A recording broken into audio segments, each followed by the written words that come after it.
Reactant mass defect हो गया, mass of the reactant minus mass of the product, ये placed in process of formation of nuclei is called as binding energy. Total मिला के कितना दिया 10 लाख। तो इसको हम बोल दिए भाई कि इनिशियल जितना भी इन्वेस्टमेंट है, इसका उल्टा भी तो बोल सकते हैं कि मान लो यार चलो ये चीज़ कर लेते हैं, ये चीज़ कर लेते हैं, यहाँ पे अपने पास में मिस्टेक्स वगैरह होती हैं तो हम इस चीज़ को इम्प्रूव कर लेते हैं। ओके, सो लाइक दिस जो तुम्हारा अंडरस्टैंडिंग है या बॉन्डिंग है, इसके हेल्प से एक थोड़ा स्टेबिलिटी आएगा। Okay, because mass of neutron is greater than mass of proton. तो अगर मैं देखूँ इसे एनर्जी के टर्म्स में, तो ऑफ कोर्स ये वाली एनर्जी है, ये इस वाली एनर्जी प्लस कुछ एनर्जी रिलीज है, इसके बराबर हो जाएगी। ठीक है, इट मीन्स जब एक न्यूट्रॉन प्रोटॉन और इलेक्ट्रॉन में कन्वर्ट होता है तो ये एक एक्सोथर्मिक रिएक्शन है। इट मीन्स अकेला न्यूट्रॉन भी प्रोटॉन एंड इलेक्ट्रॉन बना सकता है। It means beta minus D है वो आउटसाइड न्यूक्लियस भी हो सकता है जब अकेला न्यूट्रॉन हो तब।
Welcome on stem with D K Swami. तो अपने मॉडर्न फिजिक्स के रिवीजन सीरीज में ये एक नेक्स्ट चैप्टर है न्यूक्लियाई। तो आज हम इसका रिवीजन करेंगे। इसमें हम बात करेंगे न्यूक्लियस के बारे में और उसके बाद में जो न्यूक्लियस के लिए बेसिक टर्मिनोलॉजी है जो यूज़ होती है इसके बारे में बात करेंगे। फिर इसके बाद में हम नेक्स्ट डिस्कस करेंगे मास डिफेक्ट, बाइंडिंग एनर्जी और nuclear force, binding energy, stability of nucleus के साथ में किस तरीके से रिलेट करते हैं वो डिस्कस करेंगे। और इसके अलावा हम रेडियो एक्टिव डीके के बारे में बात करेंगे, जो भी अल्फ़ा, बीटा, गामा डीके है, के कैप्चर है, इसके बारे में बात करेंगे। और लॉ ऑफ रेडियो एक्टिविटी है, इसके बारे में डिस्कस करेंगे। एट दी एंड उसके बाद में हम न्यूक्लियर फिजन एंड फ्यूज़न के बारे में डिस्कस करेंगे। तो ये एक अपना रिवीजन वीडियो है जहाँ पे मैं इस चैप्टर को रिवाइज करने वाला हूँ। साथ साथ में आप इस लेक्चर को सुन सकते हैं और नोट्स बना सकते हैं। अगर आप नोट्स बनाएंगे तो आपके लॉन्गर टर्म में मेमोरी में रहेगा। और साथ में अगर आपने पहले के लेक्चर इस सीरीज के नहीं देखे हैं, मॉडर्न फिजिक्स के रिवीजन के जो भी लेक्चर्स हैं अगर आपने नहीं देखे हैं तो वो लेक्चर भी आपको इसी चैनल के ऊपर मिल जाएंगे। मैंने एक प्लेलिस्ट बनाई है, इसमें मैंने मॉडर्न फिजिक्स के जितने भी लेक्चर्स हैं जो रिवीजन लेक्चर्स हैं उनको मैंने डाला है, तो वो आप देख सकते हैं एक एक करके अगर आपने पहले के लेक्चर्स नहीं देखे हैं। इसी तरीके से मैंने बाकी सभी चैप्टर्स के लिए भी रिवीजन सीरीज बनाई है। और एक इम्पोर्टेंट अनाउंसमेंट है दैट हम एक स्टेम कोर्सेज करके एक वेबसाइट लॉन्च किया है। एंड यहाँ पे आपको जितने भी कोर्सेज हैं रिलेटेड टू द फिजिक्स, आपके CBSE के कोर्स, बोर्ड के कोर्सेज और आपके जो भी JEE और नीट के कोर्सेज हैं वो यहाँ पे बहुत ही कम रेट में मिल जाएंगे। वहाँ पे आपको पूरा टेस्ट सीरीज में साथ में दिया जाएगा और इसके अलावा नोट्स भी दिए जाएंगे और इसके अलावा रिकॉर्डेड लेक्चर्स हैं वो भी प्रोवाइड किए जाएंगे। इसके अलावा मैंने लाइव सेशंस के लिए भी वहाँ पे एक ऑप्शन रखा है। तो इन सेशंस, इन कोर्सेज में आप इनरोल कर सकते हैं। You can watch these lectures, recorded lectures, and उसके बाद में जो भी टेस्ट है वो भी आप बहुत अच्छे से दे सकते हैं। सो इस तरीके से आपकी पूरी प्रिपरेशन हो जाएगी। And second most important announcement कि इसमें इस अपने चैनल में अभी तक आपने केवल फिजिक्स के लेक्चर देखे हैं, तो ग्रेजुअली यहाँ पे केमिस्ट्री और मैथमेटिक्स के भी लेक्चर आएंगे, और केमिस्ट्री एंड मैथमेटिक्स के लेक्चर हैं वो मैं ही अपलोड करूँगा, मैं ही बनाऊँगा उनको और अपलोड करूँगा। तो आपको यहाँ पे कंप्लीट PCM का सॉल्यूशन मिलेगा, फिजिक्स, केमिस्ट्री एंड मैथमेटिक्स, तीनों के लेक्चर्स आपको यहाँ पे मिलने वाले हैं। अगर आपका कोई दोस्त है जिसको लेक्चर्स चाहिए और एक ही जगह पे पूरे सभी लेक्चर्स चाहिए और क्वालिटी कंटेंट चाहिए, तो ये एक बेस्ट प्लेस है जहाँ पे आपको पूरा क्वालिटी कंटेंट मिलेगा। Okay, so that's all for the announcement. Now let's start with this amazing chapter called as nuclei. ये एक ऐसा चैप्टर है, क्वाइट इंटरेस्टिंग भी है, क्योंकि यहाँ पे हम न्यूक्लियर फ्यूजन एंड फिजन के बारे में बात करते हैं। एंड ये लाइक अपना रिसेंट डिस्कवरीज हैं and like which are very fascinating. And हम एटम के बारे में तो बहुत बिगिनिंग से जानते हैं, न्यूक्लियाई के बारे में यहाँ पे हम थोड़े डिटेल से जानते हैं, और इससे अपने को थोड़ा नया नॉलेज भी मिलता है। यहाँ पे बहुत सारी चीज़ें नई मिलेंगी आपको। जैसे एटम के बारे में आपने केमिस्ट्री में पढ़ लिया होगा तो चलो ठीक है, बट न्यूक्लियाई में जो हम रेडियो एक्टिव रिएक्शंस वगैरह यहाँ पे पढ़ेंगे और उनके सॉल्यूशंस वगैरह करेंगे, वो यहाँ पे फिजिक्स में अपने कुछ नई चीज़ें हैं। So let's start with this chapter nucleus. Okay, तो पहली चीज़ तो यहाँ पे इस चैप्टर में अपने को समझना पड़ेगा कि न्यूक्लियस क्या है। तो न्यूक्लियस अपने पास में, जैसे बोर एटॉमिक मॉडल लेता हूँ या फिर रुदरफोर्ड एटॉमिक मॉडल लेता हूँ, तो रुदरफोर्ड ने एक्सपेरिमेंट किया और एक्सपेरिमेंट से पता चला कि भाई अपने सेंटर ऑफ एटम एक ऐसा पार्ट होता है जहाँ पे पूरा mass and positive charge concentrate होता है, इसको बोला गया न्यूक्लियस। ओके, तो मतलब क्या हुआ, जैसे रुदरफोर्ड ने गोल्ड फॉइल एक्सपेरिमेंट किया और उसे पता लगा कि मोस्ट ऑफ जो न्यूक्लियस है वो वैकेंट है, बाकी अपने पास में जो भी अल्फा पार्टिकल्स हैं वो सीधे के सीधे ही निकल जाते हैं। Only very few alpha particles are rebounding at 180 degree.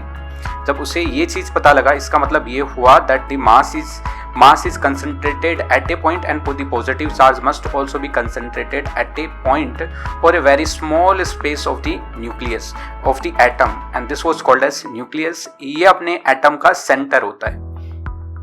तो जैसे ही आप यहाँ पे सेंटर सुनेंगे, इमीडिएटली माइंड में आएगा कि जो अपने एटम है उसका स्ट्रक्चर होता है वो कुछ सर्कुलर होता है या फिर स्फेरिकल होता है, क्योंकि सर्कल एंड स्फीयर का ही अपने पास में सेंटर होता है। तो वैसे तो देखें तो अपने पास यहाँ पे जो ऑर्बिट्स होते हैं वो परफेक्टली सर्कुलर नहीं होते, थोड़े बहुत एलिप्टिकल होते हैं, बट अपनी अंडरस्टैंडिंग के लिए ये सफिशिएंट है दैट हम इन्हें सर्कुलर मान सकते हैं। एंड जो सेंटर ऑफ एटम है वो अपने पास में न्यूक्लियस है, उसका शेप है वो भी एक स्फेरिकल शेप है। ये रुदरफोर्ड ने डिस्कवर किया, और इस न्यूक्लियस के ऊपर केवल पॉजिटिव चार्ज रहता है एंड मोस्ट ऑफ मास होता है वो एटम का, वो इसी न्यूक्लियस में कंसंट्रेटेड रहता है। नाउ जब रुदरफोर्ड ने एक्सपेरिमेंट किया तो एक्सपेरिमेंटली उसे पता लगा कि जो रेडियस होती है न्यूक्लियस की वो रहती है R=R0 a⁻⁴। नाउ ये एक इंपॉर्टेंट फॉर्मूला है। देखो, कोई भी चैप्टर जब हम रिवाइज करते हैं तो उसमें कुछ फॉर्मूलाज आते हैं। अब इनके लिए या तो कुछ एक्सपेरिमेंट होता है कि हम इन्हें एक्सपेरिमेंटली डेराइव करते हैं, या कई बार ऐसा होता है कि हम इन्हें थ्योरम वगैरह से डेराइव करते हैं। तो जैसे यहाँ पे ये फॉर्मूला है, ये एक्सपेरिमेंटली डेराइव्ड है, मतलब जब हम एक्सपेरिमेंट करते हैं तो अपने पास में ये फॉर्मूला आता है, रिलेशन आता है। सो इसीलिए इस चीज़ को अपने को मेमोराइज करना पड़ेगा, R=R0 टाइम्स ऑफ a⁻⁴। यहाँ पे R0 क्या है, तो R0 एक कांस्टेंट है जिसका वैल्यू होता है 1.1 फर्मी मीटर, मतलब 1.1 टाइम्स ऑफ 10⁻⁻15। ये R0 की वैल्यू होती है। इसके अलावा जो A है वो अपने पास में एटॉमिक मास नंबर होता है। नाउ एटॉमिक मास नंबर क्या होता है, एटॉमिक मास नंबर का मतलब हो गया sum of the number of protons and the neutrons, इसको हम एटॉमिक मास नंबर बोलते हैं। आगे जाके समझेंगे इस चीज को। नाउ अब मेरे पास में मास है न्यूक्लियस का और मेरे पास में रेडियस है, तो मैं यहाँ से डेंसिटी कैलकुलेट कर सकता हूँ। और जब मैं डेंसिटी कैलकुलेट करता हूँ न्यूक्लियस की, तो ये अपने पास में आती है m/v।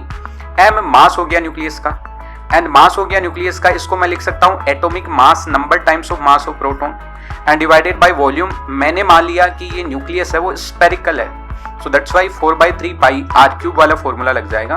तो यहाँ से अपने पास में जब रेशियो निकालते हैं तो ये एक फिक्स वैल्यू आती है 3/4 times of mass of proton divided by pi R naught cube. यहाँ पे अलग अलग एलिमेंट्स के लिए ये वैल्यूज चेंज नहीं होंगी, सभी एलिमेंट्स के लिए ये सभी वैल्यूज सेम ही रहेंगी। इसीलिए जो रो डेंसिटी आता है वो एक कांस्टेंट वैल्यू आता है, डेंसिटी आता है वो एक कांस्टेंट वैल्यू। और कितनी होती है इसकी वैल्यू? तो इसकी वैल्यू होती है 2.3 टाइम्स ऑफ 10⁻17 kg पर मीटर क्यूब। आप चाहें तो इसे मेमोराइज कर सकते हैं, बट इतना चीज तुम्हारे को पता होना चाहिए और लॉजिकली इस चीज को हम समझ भी सकते हैं कि डेंसिटी है वो एक कांस्टेंट वैल्यू है। फिर इसके बाद में आता है कुछ बेसिक टर्मिनोलॉजी जो ऑलरेडी पता है, बट इसको फिर एक बार हम रिवाइज कर लेते हैं, थोड़ा रिफाइन हो जाएगा ये सब चीजें। तो बेसिक टर्मिनोलॉजी में एक तो प्रोटॉन के बारे में आपको हर एक प्रॉपर्टी पता होना चाहिए। प्रोटॉन है, इसका चार्ज होता है 1.6 times of 10⁻⁻19 coulomb. Mass of proton होता है वो होता है 1.6726 टाइम्स ऑफ 10⁻27 kg। अब आप यहाँ पे बोल सकते हैं कि सर दैट अपने को क्या यहाँ पे 4 डेसिमल प्लेसेस तक का वैल्यू याद रखनी चाहिए? तो I will say that you should memorise कि आपको 4 डेसिमल प्लेसेस तक मास ऑफ प्रोटॉन पता होना चाहिए। अगर ये चीज पता होगा तो आप डिफरेंशिएट कर पाएंगे what is mass of proton and what is the mass of neutron. और इसके अलावा कहीं पे बहुत जगह आपने को कैलकुलेशन करनी होती है, मास डिफेक्ट की कैलकुलेशन करनी होती है। वैसे तो अपने जो भी JEE mains and JEE advance के क्वेश्चन आते हैं वहां पे ये वैल्यूज दी जाती हैं, बट स्टिल अगर आपको पता होगा so then that will be better. तो अपने पास में प्रोटॉन का मास होता है वो होता है 1.6726 टाइम्स ऑफ 10⁻27 kg। एंड जब मैं मास एनर्जी रिलेशन का यूज करता हूं और उसके हेल्प से इसी मास को एनर्जी में कन्वर्ट करता हूं तो ये आता है अपने पास में 940.8 मेगा इलेक्ट्रॉन वोल्ट। ये आगे जाके मास एनर्जी इक्विवेलेंस से समझेंगे कि एग्जैक्टली ये फॉर्मूला है क्या। यहाँ पे 1 इलेक्ट्रॉन वोल्ट होता है वो 1.6 टाइम्स ऑफ 10⁻⁻19 जूल। अब तक अगर आपने मॉडर्न फिजिक्स के पहले वाले चैप्टर रिवाइज किए होंगे तो उसमें हमने बहुत जगह इस यूनिट को यूज किया है, इलेक्ट्रॉन वोल्ट। इलेक्ट्रॉन वोल्ट को सुन के आप कंफ्यूज मत हो जाना कि ये अपने पास में पोटेंशियल का यूनिट है। No, this is the unit of energy, और एनर्जी में अपने पास ऐसा यूनिट होता है जूल्स, तो इसलिए ये रिलेशन आपको पता होना चाहिए। इसके अलावा 1 मेगा, मेगा का मतलब होता है 10⁻6, तो इसलिए 1 मेगा इलेक्ट्रॉन वोल्ट हो जाता है 10⁻6 इलेक्ट्रॉन वोल्ट। ऑलराइट, इसके बाद में हम चलते हैं न्यूट्रॉन के बारे में। न्यूट्रॉन है, इसके ऊपर कोई चार्ज नहीं होता और इसका मास होता है वो slightly higher than mass of proton होता है। और कितना होता है? तो ये होता है 1.6749 टाइम्स ऑफ 10⁻⁻27 kg। जब मैं इसी चीज को कन्वर्ट करता हूं एनर्जी में तो ये आता है 941 मेगा इलेक्ट्रॉन वोल्ट। इलेक्ट्रॉन के लिए अपने पास मास रहता है 9.1 टाइम्स ऑफ 10⁻31 kg। यहाँ पे देखो अपने पास में मास ऑफ इलेक्ट्रॉन होता है वो मास ऑफ प्रोटॉन या फिर न्यूट्रॉन के कंपेयर में बहुत कम होता है, क्योंकि यहाँ पे ये 10⁻⁻27 है और ये अपने पास में 10⁻31 है। तो यहाँ पे जब हम ये कैलकुलेट करते हैं तो अपने को एक चीज पता लगती है कि दैट मास ऑफ प्रोटॉन होता है वो मास ऑफ इलेक्ट्रॉन का 1850 टाइम्स होता है, समथिंग आसपास। ठीक है, मतलब मास ऑफ इलेक्ट्रॉन होता है वो 2000 टाइम्स लेसर होता है compare to the mass of proton approximately. इसीलिए कई जगह हम कैलकुलेशन में मास ऑफ इलेक्ट्रॉन को नेग्लेक्ट कर देंगे। और इलेक्ट्रॉन के ऊपर चार्ज होता है -1.6 times of 10⁻⁻19 coulomb. Of course आपको चीजें पता है, आप बोल सकते हैं सर ये भी चीज रिवाइज करने की जरूरत है क्या? ऑफ कोर्स, अब जब हम रिवाइज कर रहे हैं तो ढंग से ही रिवाइज कर ले। तो एनर्जी अपने पास में वो कितनी है? 0.5 मेगा इलेक्ट्रॉन वोल्ट। ओके, जब मैं इसे एनर्जी में कन्वर्ट करता हूं तो इसके बाद में अपने पास में एक टर्म आता है आइसोटोप। आइसोटोप का मतलब हो गया same atomic number but different atomic mass number. Atomic number same है but atomic mass number different है। ऐसा क्यों होता है? क्योंकि नंबर ऑफ न्यूट्रॉन्स होते हैं वो अलग अलग हो सकते हैं। जैसे अपने पास में 6C12 है एंड 6C14 है। अब इसमें अपने पास में 6 न्यूट्रॉन है, बट यहां पे अपने पास न्यूट्रॉन का जो वैल्यू है वो है अपने पास में 8 न्यूट्रॉन्स। तो मतलब ऐसा हो सकता है किसी एक एलिमेंट के लिए कि न्यूट्रॉन हो वो ज्यादा हो, अलग अलग हो, इसलिए उसी एलिमेंट के अलग अलग आइसोटोप बन सकते हैं। देन आता है अपने पास में आइसोबार्स। आइसोबार का मतलब हो गया same atomic mass number but different atomic number. Mass number same है बट डिफरेंट एटॉमिक नंबर है। लाइक फॉर एग्जांपल अगर मैं लेता हूं ये कार्बन का ही एक आइसोटोप है, इसको ले लेता हूं C614, ये अपने पास में, और एक N714 है। अब इसमें अपने पास में एटॉमिक मास नंबर है वो डिफरेंट है, बट एटॉमिक नंबर डिफरेंट है but atomic mass number same है, तो ये हो गए आइसोबार्स। देन आइसोटोन्स मतलब same number of neutrons. Okay, इसके लिए आप एक एग्जांपल ले सकते हो, जैसे अपने पास में हाइड्रोजन का है अपने पास, तो हाइड्रोजन का एक आइसोटोप होता है ये 1H3, इसका मतलब हुआ इसमें 2 न्यूट्रॉन है। ऐसे मैं लेता हूं 2He4, इसमें भी 2 न्यूट्रॉन है, तो ये दोनों आइसोटोन्स हो जाएंगे। Alright, now we are using this term repeatedly, atomic number and atomic mass number. Let's learn exactly ये चीज है क्या। तो एटॉमिक नंबर है, इसका मतलब हो गया कि टोटल नंबर ऑफ प्रोटॉन्स, जितने भी प्रोटॉन होंगे एलिमेंट में वो एटॉमिक नंबर होगा। Then atomic mass number, what is atomic mass number? तो एटॉमिक मास नंबर है अपने पास में sum of the number of protons and neutrons in a nuclei, इसी को हम एटॉमिक मास नंबर बोलते हैं। Atomic mass and atomic mass number, these are 2 different terms. ठीक है, एटॉमिक मास नंबर जब मैं बोलता हूं तो इसमें अपने पास में केवल नंबर है, वेरेस एटॉमिक मास है वो एक मास की वैल्यू है। इसके बाद में आते हैं हम नेक्स्ट टॉपिक पे। चलो हम न्यूक्लियस की बात करते हैं। तो न्यूक्लियस की बात कर रहे हैं तो हमने ये टर्मिनोलॉजी तो सीख ली। अब इसके बाद में इसका यूज न्यूक्लियस में कहां पे है, क्या चीज होता है न्यूक्लियस में। तो देखो, न्यूक्लियस एक अपने पास में स्पेस हो गया जहां पे बहुत सारे प्रोटॉन एंड न्यूट्रॉन आएंगे, वो आपस में आके कंबाइन होके एक एंटिटी बनाएंगे जिसको हम बोल रहे हैं nuclei. Okay, what is happening, the many protons and neutrons are coming together and they are forming a nuclei.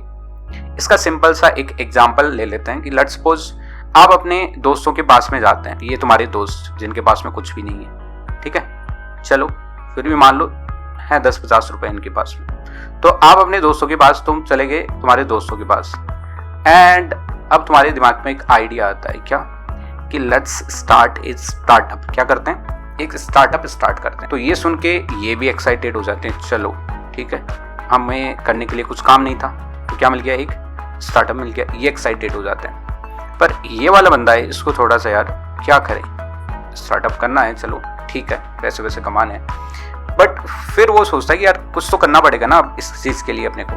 ठीक है, वो बोलता है कि देखो मेरे पास में पैसे नहीं है। क्या है, पैसे नहीं है मेरे पास में। तो फिर क्या होता है, क्या आप इसको रख लोगे क्या स्टार्टअप में?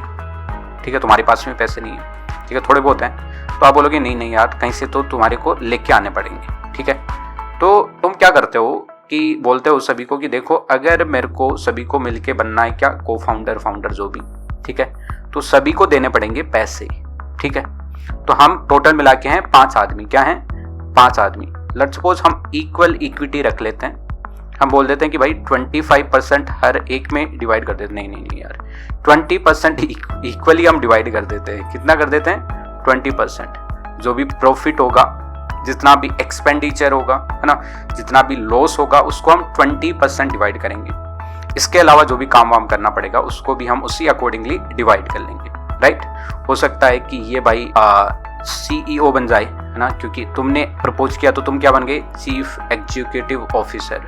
फिर हो सकता है कि भाई ये तुम्हारा दोस्त है, इसको तुम बना दो, अच्छा दोस्त है तुम्हारा, तो CFO बना दो, है ना। फिर इसको बना दो, मान लो आप CTO बना दो। फिर इसको कुछ तुम मार्केटिंग हेड बना दो, है ना। फिर इसको कुछ लल्लू पंजू कुछ काम दे दो और भी, है ना। तो ऐसे हो गया। तो जब भी तुम कुछ एक स्टार्ट कर रहे हो तो वहां पे क्या कर रहे हो कि तुम कुछ ना कुछ अपना यहाँ पे दे रहे हो, पैसे वगैरह या फिर एफर्ट्स वगैरह तुम दे रहे हो ना। जब ये एफर्ट्स पैसे वगैरह देते हो तभी तुम एक स्टार्टअप को स्टार्ट कर सकते हो और उसमें तुम सभी काम करोगे, है ना। अगर मान लो इस आदमी ने पैसे नहीं दिए, ठीक है, अब थोड़े टाइम बाद में इसे लगा कि भाई स्टार्टअप तो नहीं चलने वाला, तो क्या करेगा ये भाई निकल जाएगा। ये बोलेगा नहीं अब तो भाई पैसे लगेंगे, चलो निकल लेते हैं यहाँ से। ठीक है, तो ये निकल लेगा। क्यों? क्योंकि इसका कुछ भाई स्टैक है ही नहीं, क्योंकि अगर ये निकलेगा तो इसको कुछ लॉस वगैरह तो कुछ होने वाला नहीं है, तो इसलिए ये आराम से निकल जाएगा और फिर तुम 4 उसे झेलते रहो लॉस को ना।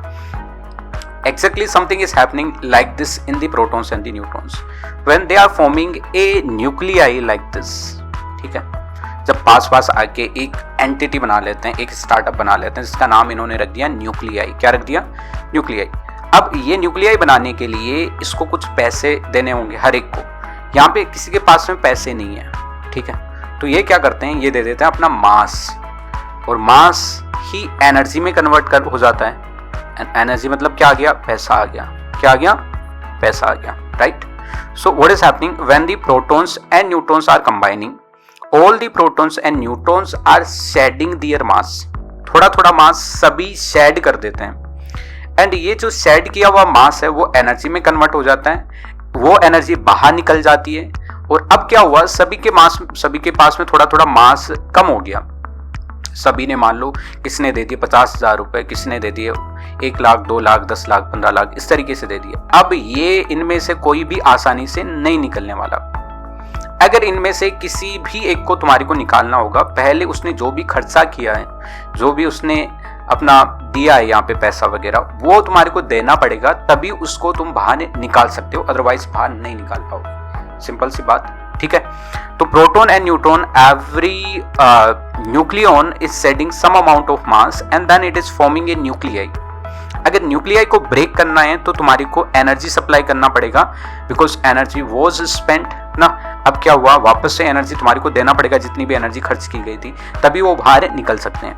Now here comes this mass defect, कि अगर तुम इनका मास कैलकुलेट करते हो, एक वेट मशीन लाके इन सभी का मास तुमने मान लो वेट मशीन पे कैलकुलेट कर लिया, और जब तुमने कॉम्बिनेशन, इस पूरे कॉम्बिनेशन का मास कैलकुलेट किया, तो ये मास होगा ऑफ कोर्स इस मास से कम होगा। क्यों? क्योंकि some part of the mass has been converted into the energy, and this is exactly called as the mass defect. Mass defect क्या हुआ, the mass difference between the products and the reactants.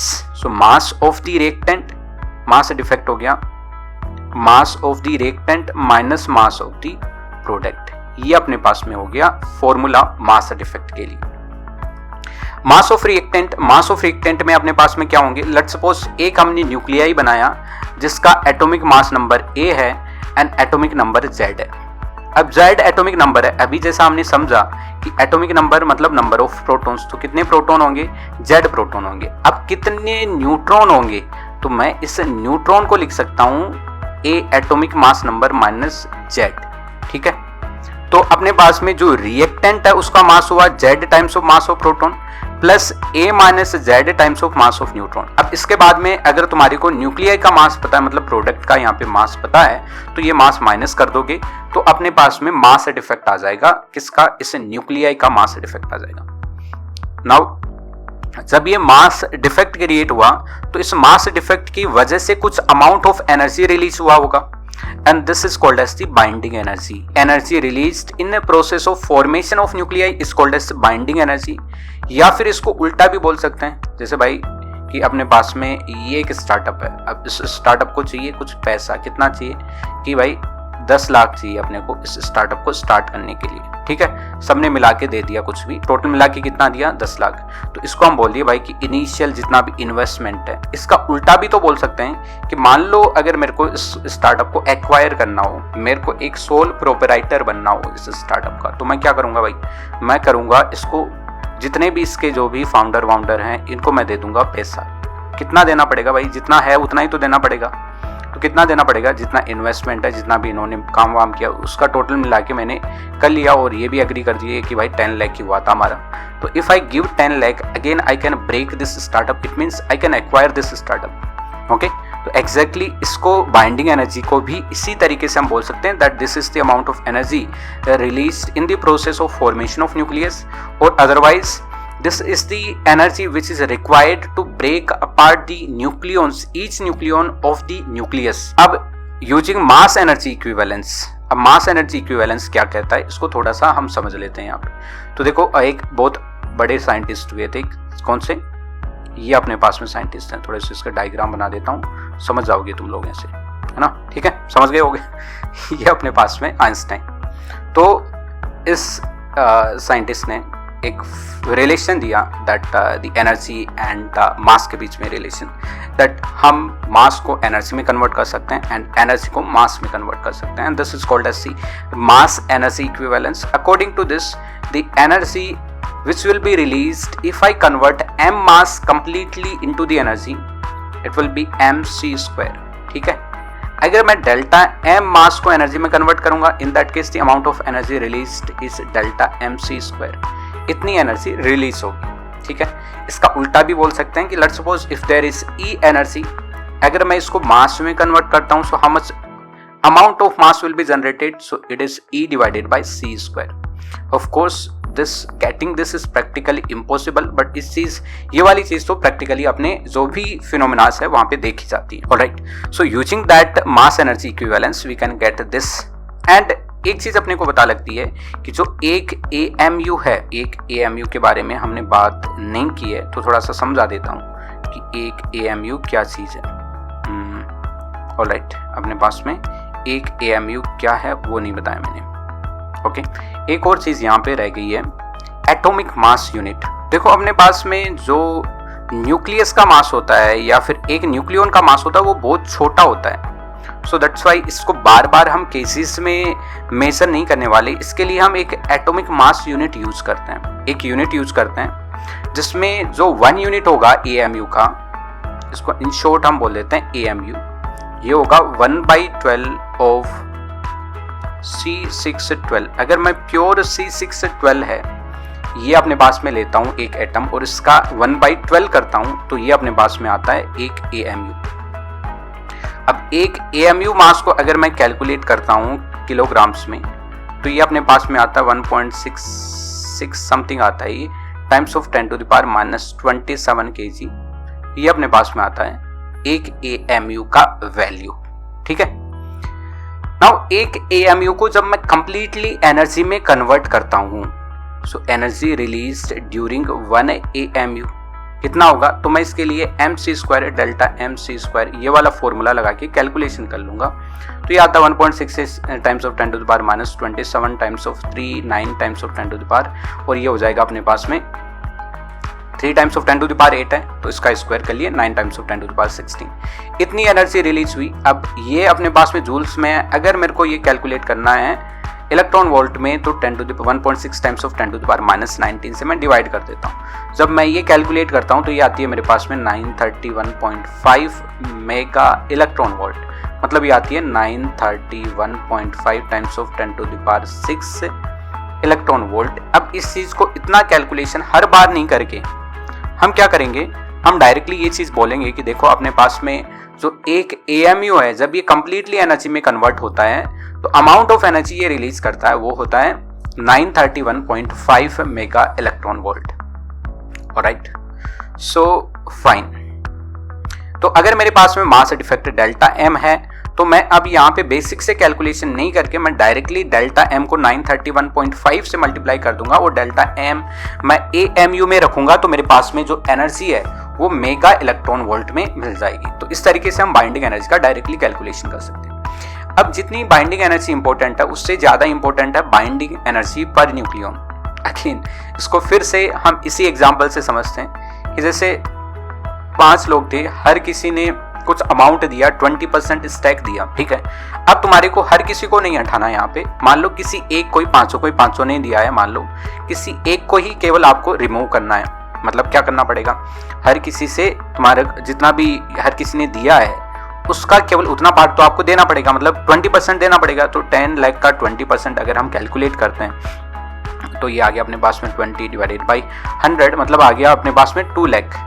अगर मैं 2 लाख किसी एक founder को दे देता हूँ, इसको दे देता हूँ या फिर इसको दे देता हूँ, अगर इसका मन होगा तो ये बाहर चला जाएगा. Right, so in the same वे जब हम कोई एक न्यूक्लियस फॉर्म कर रहे हैं तो of course there is total amount of energy released, but ये तो सभी मिला के रिलीज की. ओके, बट अगर मेरे को केवल एक न्यूक्लियन निकालना हो तो उस केस में वो पूरा एनर्जी नहीं देना पड़ेगा, because that is the energy released by all the nucleons and I am not removing all the nucleons, I am just removing 1 nucleon. ठीक है, तो एक न्यूक्लियन निकालने के लिए हम क्या करेंगे, यहाँ पे हम डिफाइन करेंगे binding energy per nucleon. Binding energy per nucleon is the amount of energy which is required to take out 1 nucleon. ठीक है, तो हम क्या करेंगे, जितनी भी बाइंडिंग एनर्जी है उसमें कितने लोग पार्टिसिपेट कर रहे हैं, तो एटॉमिक मास नंबर ये अपने पास में नंबर ऑफ न्यूक्लियंस देता है, मतलब number of protons and neutrons देता है. तो मैं अगर A से डिवाइडेड कर देता हूँ बाइंडिंग एनर्जी को, तो मेरे पास में मिल जाती है binding energy per nucleon. Alright, now this is about this binding energy and the mass defect. अब इसके बाद में हम चलते हैं अपने nuclear force, binding energy and stability of nucleus. अब देखो न्यूक्लियस का स्टेबिलिटी है, कि कितना स्टेबल है कि नहीं है, वो दो बातों पे निर्भर करेगा, दो बातों पे डिपेंड करेगा। One is the nuclear force and another is the binding energy. इन दोनों के बारे में हम डिस्कस करते हैं, बट अगेन इसको हम एक एग्जांपल से सिमिलर करके समझ लेते हैं कि किस तरीके से ये दोनों चीज अफेक्ट करेंगी स्टेबिलिटी ऑफ न्यूक्लियस को। अगेन वही एग्जांपल लेते हैं कि भाई तुमने एक कोई नया फर्म स्टार्ट किया, एक नया स्टार्टअप स्टार्ट किया। Okay, now this is the startup, ठीक है। इसमें तुम कितने लोग हो? तुम लोग हो 5 लोग, ठीक है। 1 2 3 4 और एक ये जिस तुम्हारा इनिशिएटिव था तो तुम, ठीक है। तो ये 5 लोग हैं यहाँ पे। अब 5 लोग हैं, इसमें एक कि ये कितना स्टेबल स्टार्टअप होगा, मतलब कितने टाइम तक तुम लोग एफर्ट मारते रहोगे, वो डिपेंड करेगा कि तुम्हारा कितना अच्छा बॉन्डिंग है, राइट। मतलब तुम बहुत अच्छे दोस्त हो यार, एक दूसरे को समझते हो। ओके, ऑल दो हो सकता है कि कुछ टाइम के लिए अपना जो स्टार्टअप है प्रॉफिट नहीं बना रहा, बट स्टिल एक दूसरे को तुम इनकरेज करते रहोगे कि यार चलो ये चीज़ कर लेते हैं, ये चीज़ कर लेते हैं, यहाँ पे अपने पास में मिस्टेक्स वगैरह हो रही हैं तो हम इस चीज़ को इम्प्रूव कर लेते हैं। ओके, सो लाइक दिस जो तुम्हारा अंडरस्टैंडिंग है या बॉन्डिंग है, इसके हेल्प से एक थोड़ा स्टेबिलिटी आएगा। Okay, and the another is of course आप फ्रेंड्स हैं, but still there is a money factor कि अगर भाई तुमने इन्वेस्टमेंट दिया है, राइट, अगर तुमने कुछ 2 लाख 5 लाख खर्च किए हैं, of course you will want some profit from there, ठीक है। अगर वहां से कहीं ना कहीं कुछ तो रिजल्ट है तुम चाहोगे ही, राइट।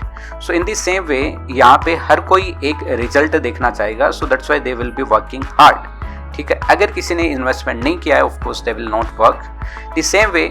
अगर अपने पास में बाइंडिंग एनर्जी ज़्यादा होती है, ज़्यादा इन्वेस्टमेंट है, तो ऑफ कोर्स वो लोग इतना आसानी से नहीं छोड़ के जा पाएंगे उस चीज़ को। Okay, let's suppose if I just collect 50 rupees, तो ऑफ कोर्स हो सकता है कि भाई प्रॉफिट नहीं बनाए, इतना ज़्यादा मतलब नहीं रहेगा उस चीज़ को। भाई वहीं पे अगर मैं तुम्हारे से 50 लाख लेता हूँ और फिर उसके बाद में तुमसे पूछता हूँ, तो तुम of course you will be worried about the profit and the way the startup is performing, right.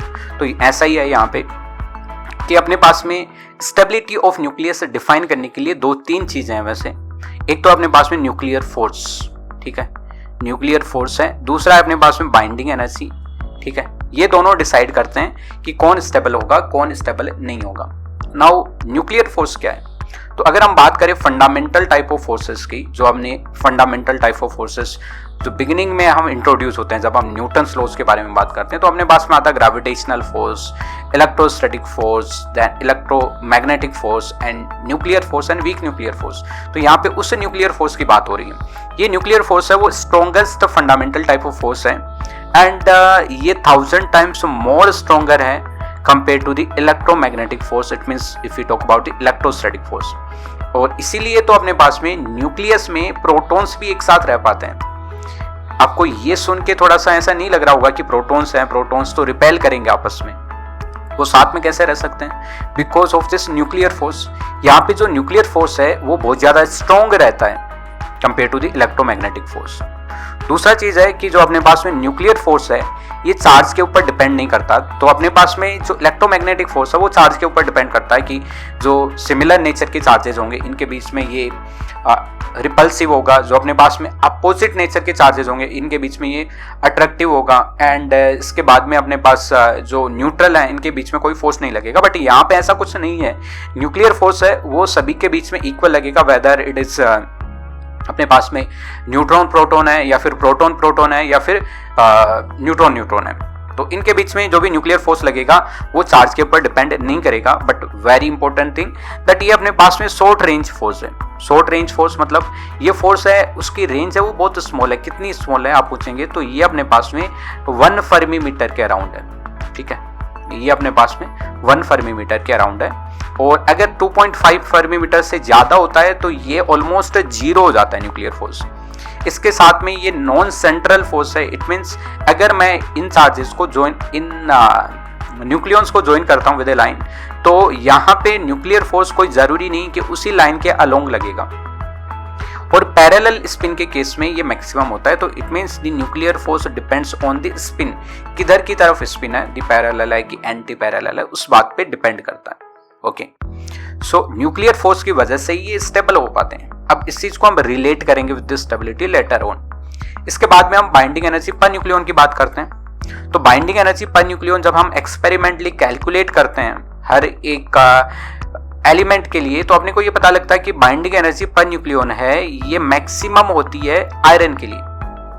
देखो हम यहाँ पे बाइंडिंग एनर्जी पर न्यूक्लियन का यूज कर रहे हैं, नॉट दी बाइंडिंग एनर्जी, क्योंकि binding energy per nucleon proper idea देगा स्टेबिलिटी का, नॉट दी बाइंडिंग एनर्जी। ठीक है, तो अपने पास में binding energy per nucleon iron का मैक्सिमम होता है 26 Fe56 और इसका मैक्सिमम 8.8 मेगा इलेक्ट्रॉन वोल्ट होता है। ये हम एक्सपेरिमेंटली कैलकुलेट करते हैं, है ना। फिर इसके बाद में बाइंडिंग एनर्जी पर न्यूक्लियन, अगर हम पहले इससे जो अपने पास स्मॉल न्यूक्लियाई है उनकी बात करें तो इनका बाइंडिंग एनर्जी पर न्यूक्लियन कम होता है। एंड इसके बाद वाले न्यूक्लियन का बात करें, मतलब लार्जर साइज वाले न्यूक्लियन का बात करें, तो इनका भी बाइंडिंग एनर्जी पर न्यूक्लियन कम होता है। सो दैट्स वाई यहाँ पे स्टेबिलिटी भी उसी तरीके से रिलेटेड रहेगी। आगे हम डिस्कस कर लेंगे। नाउ स्टेबिलिटी को हम डिस्कस करते हैं। तो स्टेबिलिटी में पहली चीज तो हम न्यूक्लियर फोर्स से डिस्कस कर सकते हैं स्टेबिलिटी को। देखो अपने पास में न्यूक्लियर फोर्स ज्यादा रहेंगे तो स्टेबिलिटी भी ज्यादा रहेगी। मतलब अगर अपने पास में कोई न्यूक्लियस, छोटा न्यूक्लियस है, of course that will be more stable, but अगर अपने पास में बड़ा न्यूक्लियस हो जाता है, हैवी न्यूक्लियस हो जाता है, तो उसमें जो डिस्टेंसेस हैं वो इंक्रीज हो जाती हैं और डिस्टेंस इंक्रीज होने की वजह से न्यूक्लियर फोर्स डिक्रीज हो जाता है। दूसरा, ये प्रोटॉन न्यूट्रॉन के रेशियो के ऊपर भी डिपेंड करता है और अदरवाइज न्यूट्रॉन प्रोटॉन के रेशियो के ऊपर भी डिपेंड करता है। जनरली कोई भी अगर हम न्यूक्लियस लेते हैं उसके लिए न्यूट्रॉन प्रोटॉन का रेशियो ग्रेटर देन 1 ही होता है, सो दैट ज्यादा न्यूट्रॉन्स रहेंगे एंड न्यूट्रॉन्स रहेंगे तो अपने पास में रिपल्सिव फोर्स कम होगा, न्यूक्लियर फोर्स जो अट्रैक्टिव फोर्स है ये ज्यादा रहेगा। एंड इसके बाद में बाइंडिंग एनर्जी से भी हम समझ सकते हैं, बाइंडिंग एनर्जी पर न्यूक्लियन से। अगर बाइंडिंग एनर्जी पर न्यूक्लियन से को देखूं तो यहाँ वाली जो लाइट वेट न्यूक्लियाई हैं, ये लाइट वेट न्यूक्लियाई हैं वो आपस में कंबाइन होके अगर कुछ हैवी वेट न्यूक्लियाई बनाते हैं तो इससे क्या होगा, बाइंडिंग एनर्जी पर न्यूक्लियन बढ़ेगा, मतलब एनर्जी रिलीज होगी। और जब भी एनर्जी रिलीज होती है मतलब प्रोडक्ट स्टेबल बनते हैं। तो इसलिए स्टेबिलिटी के लिए जो लाइट वेट न्यूक्लियाई होते हैं वो कंबाइन करके हैवी वेट न्यूक्लियाई बना लेते हैं। या फिर जो अपने पास में हैवी वेट न्यूक्लियाई हैं जो इधर की तरफ हैं, इस आयरन Fe56 के, तो ये वाले ब्रेक होंगे और इसके बाद में ये जो लाइट वेट न्यूक्लियाई है उनको बना सकते हैं। यहाँ पे भी अगेन ये एक एक्सोथर्मिक प्रोसेस होगा, तो यहाँ पे भी एनर्जी रिलीज होगा, इसलिए स्टेबल बन सकते हैं। इट मीन्स अगर मैं स्टेबिलिटी का बात करूं तो एक तो चीज मैं ये बोल सकता हूं कि जैसे जैसे साइज बढ़ रही है स्टेबिलिटी कम हो रही है। ठीक है, दूसरा ये बोल सकता हूं कि जो अपने पास में लाइट वेट न्यूक्लियाई हैं ये कम स्टेबल है एंड इसलिए ये कंबाइन होंगे, इट मीन्स ये फ्यूज करेंगे एक दूसरे में and this is called as fusion. और इसी तरीके से अपने पास में हैवी वेट न्यूक्लियाई हैं, क्योंकि ये हैवी वेट है तो इनके बीच में इंटर जो भी न्यूक्लियर फोर्स है वो कम हो गया है। दूसरा अपने पास में बाइंडिंग एनर्जी भी कम हो गया है, so that's why they will break apart और उसके बाद में ये छोटे वेट वाली न्यूक्लियस बनाएंगे and this is called as the fusion. ठीक है, इसके साथ में जो अपने पास में हैवी वेट न्यूक्लियाई हैं ये फ्यूजन तो शो ही कर सकते हैं, इसके साथ रेडियो एक्टिविटी भी शो कर सकते हैं। रेडियो एक्टिविटी का शो करने का मतलब क्या हुआ कि जो अपने पास हैवी वेट न्यूक्लियाई हैं ये छोटे बनना चाहते हैं, कम वेट वाले बनना चाहते हैं, और इसके लिए एक तो हो सकते हैं कि ये ऑलमोस्ट 2 इक्वल मास के न्यूक्लियाई में ब्रेक हो जाएं। बट अगर ऐसा पॉसिबल नहीं है तो ये क्या करेंगे, छोटे छोटे कुछ पार्टिकल्स वगैरह रिलीज करते रहेंगे and this is called as radioactivity, और इसके हेल्प से ये स्टेबल बनने का ट्राई करेंगे। Okay, now let's come to this topic, the radioactivity. देखो रेडियो एक्टिविटी क्या हुआ, जो भी अपने हैवी वेट न्यूक्लियाई हैं, हैवी वेट न्यूक्लियाई, अब हैवी वेट न्यूक्लियाई स्टेबल बनने के लिए छोटे छोटे पार्टिकल्स वगैरह इमिट करते रहते हैं, like the alpha particles, beta particles, gamma rays वगैरह, और इसके हेल्प से वो स्टेबल बनते हैं and this is called as radioactivity. अब रेडियो एक्टिविटी जब भी हम सोल्व करेंगे इस तरीके की प्रॉब्लम्स को, तो हम यहाँ पे कंजर्वेशन ऑफ मास अप्लाई करेंगे, कंजर्वेशन ऑफ चार्ज अप्लाई करेंगे, कंजर्वेशन ऑफ न्यूक्लियॉन्स अप्लाई करेंगे and conservation of linear momentum and angular momentum apply करेंगे। ठीक है, इन सभी में अपने पास में ये सब कंजर्वेशन हम अप्लाई कर सकते हैं और उसके हेल्प से हम इक्वेशंस वगैरह लिख सकते हैं। ओके ठीक है, तो हम नेक्स्ट अल्फा डीके की बात करते हैं। अल्फा डीके का मतलब क्या हुआ कि जब भी अपने पास में हैवी वेट न्यूक्लियाई है, ये स्टेबल बनना चाहता है, तो स्टेबल बनने के लिए ये एक हीलियम न्यूक्लियाई रिलीज कर देता है एंड इस हीलियम न्यूक्लियाई को हम बोलते हैं अल्फा पार्टिकल्स।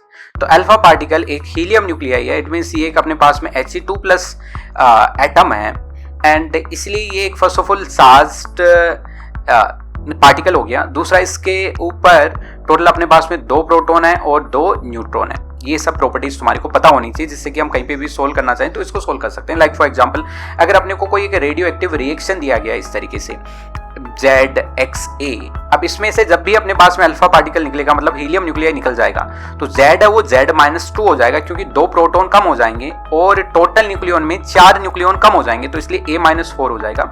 साथ में कुछ एनर्जी क्यों निकल जाएगा, हम ऐसा सोच सकते हैं, राइट। तो ये अपने पास में एनर्जी वगैरह रिलीज हो गए। ओके, बट अगर मैं देखता हूं, अगर क्लोजली देखता हूं, इसको ऑब्जर्व करता हूं, तो ऐसा मेरे को पता लगता है कि भाई X है वो डायरेक्टली Y में कन्वर्ट नहीं होता है। पहले X है वो Y स्टार में कन्वर्ट होता है और उसके बाद में Y में कन्वर्ट होता है। ओके, ये ऐसा तब अपने को पता लगता है कि जब हम अल्फा पार्टिकल्स को अगर मैग्नेटिक फील्ड से पास करते हैं, ऐसे अपने पास में अल्फा पार्टिकल्स हैं, इनको मैं किसी एक मैग्नेटिक फील्ड से पास कर रहा हूं ऐसे, ठीक है। जब मैं ऐसे मैग्नेटिक फील्ड से पास करता हूं तो मैं ये ऐसे एक्सपेक्ट करूंगा, ओके, तो अल्फा पार्टिकल्स को मैं ऐसे मैग्नेटिक फील्ड से पास कर रहा हूं, तो ऑफ कोर्स इसकी कुछ रेडियस होगी और रेडियस हो जाएगी वो अपने पास में mv/qb हो जाएगी, ठीक है। मैं ये डेरिवेशन कर सकता हूँ सेंट्रीपिटल फोर्स और सेंट्रीफ्यूगल फोर्स। तो मैं ये एक्सपेक्ट करूंगा, क्योंकि जितने भी अल्फा पार्टिकल से रिलीज हो रहे हैं इसमें अपने पास में मास डिफेक्ट ऑलमोस्ट सेम ही आने वाला है, मतलब जो एनर्जी रिलीज होगी वो सेम ही आने वाली है, मतलब वेलोसिटी भी सेम ही होगा, ठीक है।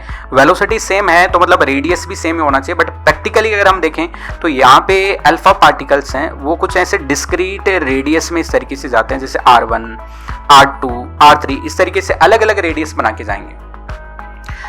ये कंटिन्यूस स्पेक्ट्रम नहीं रहता है ना, स्पेक्ट्रम एंड ये कंटिन्यूस स्पेक्ट्रम नहीं रहता है, एक डिस्क्रीट रेडियस से रहती हैं इस तरीके से। ओके, तो यहाँ पे स्पेक्ट्रम नहीं बनने का कारण ये हो गया कि अपने पास में रेडियस है उसकी कुछ पर्टिकुलर वैल्यूज ही आती हैं। इसका मतलब क्या हुआ कि कुछ पर्टिकुलर एनर्जी या पर्टिकुलर अमाउंट ऑफ एनर्जी है वो ही एब्जॉर्ब होती है कहीं ना कहीं, ठीक है। टोटल क्यू अमाउंट है वो क्यू अमाउंट अल्फा पार्टिकल को नहीं मिल रही है, इसमें से कुछ अमाउंट कम होके मिल रही है। एंड जितनी भी अमाउंट कम हो रही है वो रैंडम नहीं है, कुछ ना कुछ पर्टिकुलर वैल्यू ही कम होती है। इट मीन्स कि कुछ ना कुछ पर्टिकुलर वैल्यू कहीं ना कहीं जा रही होगी। एंड जब हम ये देखते हैं क्लोजली तो ये पता लगता है कि x है, x से y स्टार बनता है, ठीक है। y स्टार मतलब एक्साइटेड न्यूक्लियाई बनता है। Excited nuclei ground state nuclei में आने के लिए साथ में गामा रेज भी इमिट कर देता है। एंड गामा रेज इमिट करता है तो कुछ पर्टिकुलर अमाउंट ऑफ एनर्जी है वो गामा रेज के फॉर्मेट में चला जाता है, और इसलिए बचा हुआ एनर्जी है, ये बचा हुआ एनर्जी है वो अल्फा पार्टिकल को मिल जाता है। एंड इसीलिए कुछ पर्टिकुलर रेडियस वगैरह यहाँ पे बनती हैं, ठीक है। सो इसीलिए अपने पास अल्फा पार्टिकल्स हैं वो डिस्क्रीट रेडियस बनाते हैं जब भी मैग्नेटिक फील्ड से पास होते हैं। तो अपने पास में जो टोटल एनर्जी मिलती है अल्फा पार्टिकल्स एंड जो वाई न्यूक्लियाई है इसको, वो मिलती है Q-E। जब भी अपने पास में इस तरीके के क्वेश्चंस आएंगे तो गामा रेज के लिए अपने पास फ्रीक्वेंसी दी जाएगी, एंड गामा रेज की फ्रीक्वेंसी है तो उससे हम एनर्जी निकाल सकते हैं using E = 12,400 divided by lambda in angstrom. अगर मैं ऐसा रखता हूं तो ये एनर्जी मिल जाएगी मेरे को गामा रेज की एनर्जी मिल जाएगी। ऑफ कोर्स ये कुछ मेगा इलेक्ट्रॉन वोल्ट में आएगी। इस एनर्जी को मैं टोटल क्यू एनर्जी से सब्ट्रैक्ट करके निकाल सकता हूं, और यहां से मेरे पास में अपने पास आ जाएगा टोटल बचा हुआ एनर्जी, और ये बचा हुआ एनर्जी है वो अल्फा पार्टिकल और वाई न्यूक्लियस के पास में चला जाएगा, ठीक है। अब जो क्यू वैल्यू है वो किस तरीके से निकालते हैं, तो क्यू वैल्यू हम मास डिफेक्ट से निकाल सकते हैं। क्यू वैल्यू यहाँ पे जितना भी मास डिफेक्ट होगा इस प्रोसेस में, ये अपने पास में इस रिएक्टेंट का कुछ मास है और यहाँ पे जो प्रोडक्ट बन रहे हैं उसका कुछ मास है। तो अगर मैं करता हूँ mass of reactant minus mass of product तो मेरे को मिलता है मास डिफेक्ट, और मास डिफेक्ट से मैं एनर्जी निकाल सकता हूँ कि कितनी एनर्जी रिलीज होगी। ऑफ कोर्स एनर्जी रिलीज ही होगी, क्यों? क्योंकि अपने पास में जो प्रोडक्ट है उनका मास रिएक्टेंट के मास से कम होगा, ठीक है। मतलब कुछ मास एनर्जी में कन्वर्ट हो चुका है। तो E = Δmc², इसका यूज करके हम कैलकुलेट कर सकते हैं। Δm हो गया mx - my - m alpha for this reaction. x y alpha ये अपने पास में न्यूक्लियाई के मासेस हैं, एटम के मासेस नहीं है, और एटम के रखना चाहो तो वो भी रख सकते हो, इस वाले फॉर्मूला में कोई प्रॉब्लम नहीं है। इसके बाद में आता है अपने पास में बीटा डीके। अब देखो बीटा डीके जब भी बोला जाता है तुम्हारे को, तो बीटा डीके का मतलब होता है बीटा माइनस डीके। जब कुछ भी नहीं बोला गया हो। अदरवाइज इसका मतलब बीटा प्लस डीके भी हो सकता है, अगर आपको स्पेसिफिकली बोला गया हो कि हम बीटा प्लस डीके लेने वाले हैं। ना बीटा प्लस डीके क्या होता है कि अपने पास में एक बीटा माइनस डीके की पहले बात कर लेते हैं कि अपने पास में एक न्यूट्रॉन है, ये वीक न्यूक्लियर फोर्सेस की वजह से, मतलब न्यूक्लियन के अंदर ही लगने वाली फोर्सेस की वजह से, ये न्यूक्लियर फोर्स की वजह से नहीं हो रहा, ये किसकी वजह से हो रहा है, ये वीक न्यूक्लियर फोर्सेस की वजह से हो रहा है। तो अपने पास में एक न्यूक्लियन है, ये प्रोटॉन और इलेक्ट्रॉन में डिवाइड हो जाता है। यहाँ पे जो इलेक्ट्रॉन निकलता है उसकी प्रॉपर्टीज होती हैं वो ऑलमोस्ट इलेक्ट्रॉन के सिमिलर ही रहती हैं, तो इसको चाहो तो आप इलेक्ट्रॉन ही बोल सकते हो, नहीं तो इसे हम बीटा माइनस पार्टिकल भी बोल सकते हैं। तो एक बीटा माइनस पार्टिकल निकल जाता है यहाँ पे, ठीक है। अब एक इंपॉर्टेंट चीज है यहाँ पे कि क्या अकेला न्यूट्रॉन प्रोटॉन एंड इलेक्ट्रॉन बना सकता है? तो बिल्कुल एक अकेला न्यूट्रॉन प्रोटॉन प्लस इलेक्ट्रॉन बना सकता है। Why? Because mass of neutron is greater than mass of proton. तो अगर मैं देखूं इसे एनर्जी के टर्म्स में, तो ऑफ कोर्स ये वाली एनर्जी है, ये इस वाली एनर्जी प्लस कुछ एनर्जी रिलीज है, इसके बराबर हो जाएगी, ठीक है। इट मीन्स जब एक न्यूट्रॉन प्रोटॉन और इलेक्ट्रॉन में कन्वर्ट होता है तो ये एक एक्सोथर्मिक रिएक्शन है। इट मीन्स अकेला न्यूट्रॉन भी प्रोटॉन एंड इलेक्ट्रॉन बना सकता है। It means beta minus decay है वो आउटसाइड न्यूक्लियस भी हो सकता है, जब अकेला न्यूट्रॉन हो तब, ठीक है, तब भी हो सकता है, बट रेयरली होता है ऐसा। जब अपने पास में एक न्यूट्रॉन कन्वर्ट होगा प्रोटॉन में, तो न्यूक्लियॉन्स हैं उनकी नंबर है वो तो चेंज नहीं होगा, बट अपने पास में जो नंबर ऑफ प्रोटॉन्स हैं वो 1 से इंक्रीज हो जाएंगे। मतलब Z कितना हो जाएगा? Z+1 हो जाएगा। तो एक अपने पास में है ZXA, यहाँ पे Z हो जाता है Z+1 और A ही रहता है। साथ में जो अपने पास इलेक्ट्रॉन निकला इसको हम बीटा माइनस से डिनोट करते हैं, ये रिप्रेजेंटेशन है इसका। और इसके साथ में एक न्यूट्रिनो निकल जाता है। अब न्यूट्रिनो कहाँ से आता है? तो बेटा इसके पीछे रीजन होता है the conservation of angular momentum. Angular momentum को कंजर्व करवाने के लिए यहाँ पे एक साथ में एक पार्टिकल भी निकलता है जिसको हम बोलते थे न्यूट्रिनो, एंड एक Q वैल्यू भी निकल जाता है, ठीक है। जब बीटा माइनस पार्टिकल को मैग्नेटिक फील्ड में से पास करवाते हैं तो फर्स्ट ऑफ ऑल ये नेगेटिवली चार्ज पार्टिकल है, एक चार्ज पार्टिकल है, तो इसलिए ये मैग्नेटिक फील्ड में डेविएट होगा, क्योंकि अपने को पता है कि कोई भी चार्ज पार्टिकल है वही केवल मैग्नेटिक फील्ड में डेविएट होता है, तो मैग्नेटिक फील्ड में तो डेविएट होगा। और जो रेडियस बनाएगा वो रेडियस अपने पास में R = mv/q भी हो जाएगा, ठीक है। ये अपने पास में रेडियस हो जाएगा इसका, ये अपने पास में इसका रेडियस है। अब यहाँ पे वेलोसिटी है अलग अलग बीटा माइनस पार्टिकल की, वो अलग अलग होती है और ये कंटिन्यूअसली चेंज होती है। मतलब ऐसा नहीं कि एक वेलोसिटी है वो 2 मीटर पर सेकंड है तो उसके बाद में 3 मीटर पर सेकंड होगा, ऐसा नहीं होता है, ठीक है। जो अपने पास में वेलोसिटी है वो कंटिन्यूअसली चेंज होती है, तो इसलिए यहाँ पे जो रेडियस है उसका एक कंटिन्यूअस स्पेक्ट्रम बनता है ऐसे कि मतलब रेडियस जो वेरी होंगी, इस चीज को अच्छे से समझना। ये डिफरेंस है अपने alpha particle and beta minus decay में, दैट अल्फा पार्टिकल में डिस्क्रीट रेडियस बनती है, बट अपने पास में बीटा माइनस डीके है यहाँ पे कंटिन्यूअस स्पेक्ट्रम ऑफ रेडियस बनता है, बिकॉज यहाँ पे वेलोसिटी है वो कंटिन्यूअसली एंड रैंडमली चेंज होती है, ठीक है। तो इसलिए यहाँ पे अपने पास रेडियस है वो कंटिन्यूअस एक स्पेक्ट्रम बनाएंगे। मतलब ऐसा कुछ हो गया कि मान लो 2 सेंटीमीटर है एक रेडियस और दूसरी एक्सट्रीम वाली रेडियस है वो 3 सेंटीमीटर है, तो 2 सेंटीमीटर से लेकर 3 सेंटीमीटर की रेडियस में हर एक रेडियस के ऊपर कोई ना कोई बीटा माइनस पार्टिकल निकलेगा, अगर बहुत सारे बीटा माइनस पार्टिकल निकल रहे हैं तो, ठीक है। अब यहाँ पे हम नेक्स्ट कैलकुलेशन करते हैं मास डिफेक्ट की। तो मास डिफेक्ट आता है mx - my। हम जब कैलकुलेशन करते हैं यहाँ पे x एंड y अपने पास में जो भी न्यूक्लियन है उसके मासेस वगैरह हैं, जो भी अपने पास में न्यूक्लियस है उसके मासेस वगैरह हैं, ठीक है। और इसको हम Q = Δ(m)c² इसका यूज करके कैलकुलेट कर सकते हैं कि कितना एनर्जी रिलीज हुआ, और ये जो एनर्जी रिलीज होगा वो y और बीटा में चला जाता है। Q - E टोटल एनर्जी है वो y जो नया न्यूक्लियस बना और बीटा माइनस पार्टिकल जो भी बीटा माइनस पार्टिकल इसके पास में चला जाता है। नाउ यहाँ पे एक इंटरेस्टिंग चीज है, ये देखो अगर मैं कंजर्वेशन ऑफ लीनियर मोमेंटम लगाता हूं, क्यों? क्योंकि अपने पास में मान लो x जो न्यूक्लियस है वो इनिशियली रेस्ट में, जब ये स्प्लिट होता है y और बीटा में स्प्लिट होगा तो दोनों के लीनियर मोमेंटम है वो बराबर होंगे, क्योंकि इनिशियल 0 था। इन मैग्नीट्यूड में py = p बीटा बोल सकता हूं, तो अपने पास में लीनियर मोमेंटम बराबर हो गए। अब हम निकालते हैं energy of y / energy of beta. तो ये हो गया एनर्जी के लिए हम p² / 2m वाला फॉर्मूला यूज कर सकते हैं, तो py² / 2my / P beta square divided by 2m beta. ठीक है, अब यहाँ से ये तो अपने कैंसिल आउट हो जाएंगे, ये 2 भी कैंसिल आउट हो जाएंगे, मतलब अपने पास आ जाएगा m beta divided by m y, ये आ जाता है रिलेशन। मतलब ये मैं बोल सकता हूं कि जो काइनेटिक एनर्जी होगा वो इनवर्सली प्रोपोर्शनल टू मास होगा। अब अपने पास में जो y है इसका मास कंपेयर टू बीटा बहुत ज्यादा है, क्यों? क्योंकि बीटा तो अपने पास में इलेक्ट्रॉन है और y है वो एक न्यूक्लियस है, and first of all nucleus में बहुत सारे न्यूक्लियॉन्स होंगे और एक न्यूट्रॉन का मास वैसे ही इलेक्ट्रॉन के मास से बहुत ज्यादा होता है। सो दैट्स वाई यहाँ पे हम ये बोल सकते हैं कि एनर्जी y का होगा वो होगा अपने पास में m b divided by M Y times of E B. अब ये जो रेशियो है वो ऑलमोस्ट 0 के बराबर है। सो दैट्स वाई यहाँ पे हम एनर्जी y की एनर्जी को नेग्लेक्ट कर सकते हैं। जब भी क्वेश्चन आएंगे, ज्यादातर क्वेश्चन में हम यही करेंगे कि अगर मान लो कहीं पे वेलोसिटी वगैरह कैलकुलेशन करना रहा तो हम y की एनर्जी को नेग्लेक्ट कर देंगे, बोल देंगे कि देखो ये एनर्जी है वो 0 है, और डायरेक्टली बोल देंगे जो भी एनर्जी मिला है वो केवल बीटा पार्टिकल को मिला है। ठीक है, और कितना एनर्जी हो जाएगा, Q माइनस E एनर्जी हो जाएगा।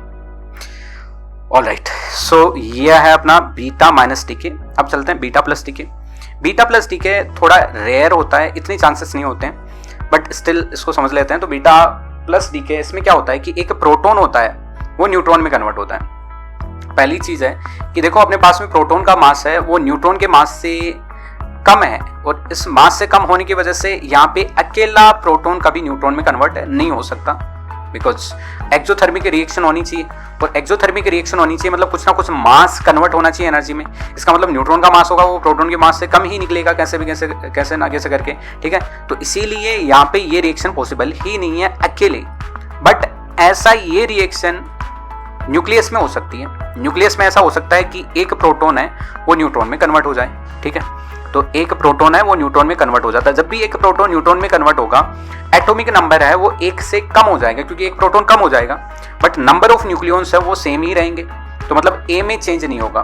तो जब भी ऐसी रिएक्शंस वगैरह आएंगी तो इसमें अपने को याद रखना है कि Z है वो Z-1 हो जाता है और A ही रहता है, साथ में इसके एक पॉजिट्रॉन निकल जाता है। ओके, अब पॉजिट्रॉन जो नाम दिया गया ना, पॉजिट्रॉन प्रोटॉन और न्यूट्रॉन का कॉम्बिनेशन दिखाई देता है ना, प्रोटॉन और इलेक्ट्रॉन का कॉम्बिनेशन। तो ऐसा ही कुछ है एक्चुअली। क्या है कि जो अपने पास में पॉजिट्रॉन निकलता है यहाँ पे, इसका चार्ज होता है वो होता है 1.6 times of 10⁻⁻19 coulomb positive charge होता है ये, और इसका मास होता है वो ऑलमोस्ट इलेक्ट्रॉन के सिमिलर होता है। Mass of positron is almost equal to the mass of the proton. ठीक है, तो इसलिए इसका नाम पॉजिट्रॉन दे देते हैं। इसके साथ में एक एंटी न्यूट्रिनो निकल जाता है अगेन, क्योंकि एंटी न्यूट्रिनो कुछ एनर्जी लेके जाएगा, तो यहाँ पे भी कंटिन्यूअस स्पेक्ट्रम ऑफ रेडियस बनेगा जब भी हम पॉजिट्रॉन को मैग्नेटिक फील्ड से निकालेंगे तो। ठीक है, अब यहाँ पे जो मास डिफेक्ट आता है वो मास डिफेक्ट आता है mx माइनस my, या तो मैं ऐसे लिख सकता हूँ जब भी अपने न्यूक्लियस का मास दिया गया हो, बट अगर तुम्हारे को दिया गया है मास, अगर तुम्हारे को मास दिया गया है किसी एक का एटम का मास दिया गया है, तो उस केस में आप mx minus my minus 2m करोगे यहाँ पे। ठीक है, ये अपने पास में मास डिफेक्ट आ जाता है, इससे हम कैलकुलेशन कर सकते हैं, और एनर्जी की कैलकुलेशन है वो इस एनर्जी के सिमिलर ही होगी, मतलब यहाँ पे जो एनर्जी है मैक्सिमम एनर्जी वो बीटा प्लस पार्टिकल को ही मिल जाएगी। अब ये आता है last type of radio activity, जहां पे एक प्रोटॉन है वो न्यूट्रॉन में स्प्लिट नहीं होके प्रोटॉन नियर बाई जो शेल है न्यूक्लियस के, कौन सी शेल होगी न्यूक्लियस के नियर बाई, तो ये अपना हो गया न्यूक्लियस, इसमें अपने पास में प्रोटॉन न्यूट्रॉन प्रोटॉन ऐसे भरे हुए हैं पूरे। ठीक है, और इससे पास वाली एक शेल है, इस पास वाली शेल में अपने पास में एक इलेक्ट्रॉन घूम रहा है, कौन सी शेल होगी ये होगी अपने पास में के शेल। अब के शेल से एक प्रोटॉन इलेक्ट्रॉन को कैप्चर कर सकता है, मतलब ले सकता है। ठीक है, खा जाएगा उसको।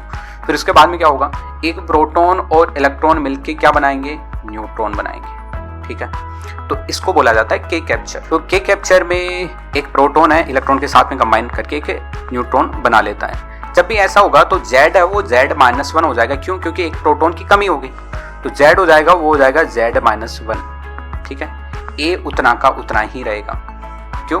क्योंकि एक प्रोटॉन है वो कन्वर्ट हुआ है न्यूट्रॉन में, तो नंबर ऑफ न्यूक्लियॉन्स है वो तो उतने के उतने ही रह गए, एंड साथ में कुछ क्यू एनर्जी रिलीज हो जाता है।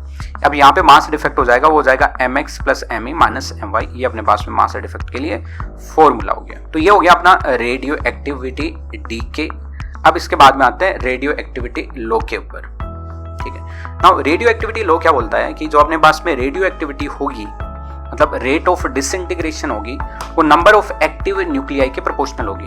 जैसे मान लो अपने पास में एक कोई ऐसा सैंपल है, सैंपल का मतलब क्या हो गया, सैंपल का मतलब हो गया कि मतलब अपने पास में ये न्यूक्लियाई हैं वो अभी तक डिसइंटीग्रेट नहीं हुए हैं, ये किसी भी तरीके की रेडियो एक्टिविटी अभी शो नहीं किया है, ठीक है। जैसे थे न्यूक्लियाई वैसे के वैसे ही पड़े हुए हैं ऐसे, ठीक, पड़े हुए हैं ऐसे कैसे। अब इसमें से हो सकता है कुछ न्यूक्लियाई ये किसी ना किसी प्रकार का डीके करेंगे, मान लो अल्फा डीके करेंगे ये सभी के सभी। क्या पूरे के पूरे एक साथ कर देंगे? नहीं करेंगे पूरे के पूरे एक साथ, ग्रेजुअली करेंगे, ठीक है। पहले बोलेगा भाई तू कर ले रेडियो एक्टिविटी डीके, ठीक है, ये कर लेगा, फिर ये बोलेगा चलो अब मैं भी कर लेता हूँ, मैं भी कर लेता हूँ, ऐसे एक एक करके इनका नंबर आएगा। अब किस तरीके से जो नंबर आएगा वो डिपेंड करता है नंबर ऑफ एक्टिव न्यूक्लियाई, मतलब कितने अभी जीवित हैं उसके ऊपर डिपेंड करता है। अगर बहुत ज़्यादा हैं तो इसका जो एक्टिविटी होगा, मतलब मरने का जो भी रेट होगा वो ज़्यादा होगा, मतलब दूसरे जो भी न्यूक्लियस है उसमें कन्वर्ट करने का रेट ज़्यादा होगा। तो dN/dt है वो प्रोपोर्शनल रहेगा नंबर ऑफ एक्टिव न्यूक्लियाई के। ऑफ कोर्स यहाँ पे n है वो डिक्रीज करेगा तो dN/dt नेगेटिव होगा, इसलिए मैंने मोड लगा के बोला है कि mod of dN/dt is proportional to n। Mod sign हटाएंगे तो नेगेटिव आ जाएगा, मतलब dN/dt equals minus of lambda n। इसका हम सॉल्यूशन करते हैं तो फाइनली अपने पास में एक इक्वेशन आ जाता है, याद कर लेना इस इक्वेशन को, क्या आ जाता है n equals to n0 e⁻t divided by tau. Tau यहाँ पे कॉन्स्टेंट है, ठीक है, इसको टाइम कांस्टेंट बोल देते हैं और इसकी वैल्यू आती है वो 1 डिवाइडेड बाय लैम्डा के बराबर आ जाती है, ठीक है। चलो अब यहाँ पे आता है एक टर्म जिसको हम बोल देते हैं हाफ लाइफ। हाफ लाइफ बहुत इंपॉर्टेंट है इसमें, जैसे भी अपने क्वेश्चन आएंगे इस रेडियो एक्टिविटी पे, लो ऑफ रेडियो एक्टिविटी पे ज्यादातर क्वेश्चन इसी से बनते हैं, हाफ लाइफ से। हाफ लाइफ क्या होती है? ये एक ऐसा टाइम है जहां पे एक्टिव न्यूक्लियाई आधे हो जाते हैं, मतलब अपने पास में इनिशियली 10 न्यूक्लियाई थे, अभी कितने बचेंगे? 5 बचेंगे, ठीक है। फिर अगले हाफ लाइफ में कितने बचेंगे? तो अगले हाफ लाइफ में अपने पास में 2.5 बचेंगे, ठीक है। इस तरीके से हाफ लाइफ का मतलब कि हर बार जैसे ही हाफ लाइफ टाइम, जितना टाइम पीरियड स्पेंड होगा, एक्टिव न्यूक्लियाई हैं वो आधे हो जाएंगे। अगर एक्टिव न्यूक्लियाई का टाइम के साथ में ग्राफ बनाएंगे तो n equals to n0 e⁻t divided by tau है, नेगेटिव एक्सपोनेंट का ग्राफ है, नेगेटिव एक्सपोनेंट का ग्राफ है, मतलब इस तरीके से डिक्रीज करेगा। तो पहले अपने पास में n0 एक्टिव न्यूक्लियाई है, इसके बाद में अपने पास में हो जाएंगे कितने? n0 डिवाइडेड बाई 2 हो जाएंगे, कितने हो जाएंगे? n0 डिवाइडेड बाई 2, ऐसे ही फिर इसके बाद में n0 डिवाइडेड बाई 4 हो जाएंगे, ऐसे कंटिन्यूसली डिक्रीज करते रहेंगे, ठीक है। तो यहाँ पे हो गया हाफ लाइफ। अब हाफ लाइफ जब हम मैथमेटिकली कैलकुलेट करते हैं तो ये वैल्यू आती है ln2 डिवाइडेड बाई लैम्डा। बहुत जगह तुमने ये वैल्यू यूज की होगी तो इसको याद ही कर लेना। और ln2 की जब हम वैल्यू कैलकुलेट करते हैं तो ये आती है 0.693 डिवाइडेड बाई लैम्डा, ठीक है। इसके बाद में आता है कि अपने पास में जो n है उसके फॉर्मूला को मैं ऐसे भी लिख सकता हूँ कि नंबर ऑफ एक्टिव न्यूक्लियाई है वो है n0 divided by 2 to the power n। n जहाँ पे नंबर ऑफ हाफ लाइफ है, नंबर ऑफ हाफ लाइफ को आप total time period divided by t half कर सकते हो। जैसे मान लो हाफ लाइफ है वो 10 सेकंड है और आपने स्पेंड किया कितना? 30 सेकंड, तो कितने हाफ लाइफ स्पेंड कर दिए? 3 हाफ लाइफ टाइम स्पेंड कर दिए। तो कितने एक्टिव न्यूक्लियाई रहेंगे अब? n0 divided by 2 to the power 3, मतलब n0 divided by 2 to the power 8, n0 divided by 8 हो जाएंगे, ठीक है। इसके बाद में आता है अपने पास में एवरेज लाइफ। एवरेज लाइफ है अपने पास में total life of nuclei divided by number of nuclei, इसको हम एवरेज लाइफ बोलते हैं। जैसे अपने पास में क्या average life of human being कितनी होती है भाई? कितनी होती है? 60-70 के आसपास होगी, है ना। मतलब हो सकता है कि कुछ अपने में से वो 30-40 के टपक जाएं, है ना। हो सकता है अपने में से कुछ लोग हैं वो 110 साल जिए, ठीक है। हो सकता है कुछ 150 साल 200 साल वगैरह भी जिए, ठीक है। बट इसमें से अगर हम ऐसे लेते हैं टोटल जितने भी लोग हैं अपने पॉपुलेशन है उसमें पूरे जितने भी लोग हैं उनकी टोटल हाफ लाइफ ले लेते हैं और divided by number of people कर देते हैं तो अपने पास में एवरेज आ जाता है कि एवरेज लाइफ कितना होगा। तो इतनी 60-70 साल होती है, हो सकता है कि कुछ कम भी हो जाए, है ना। शहरों में वैसे भी कम होती है, ठीक है।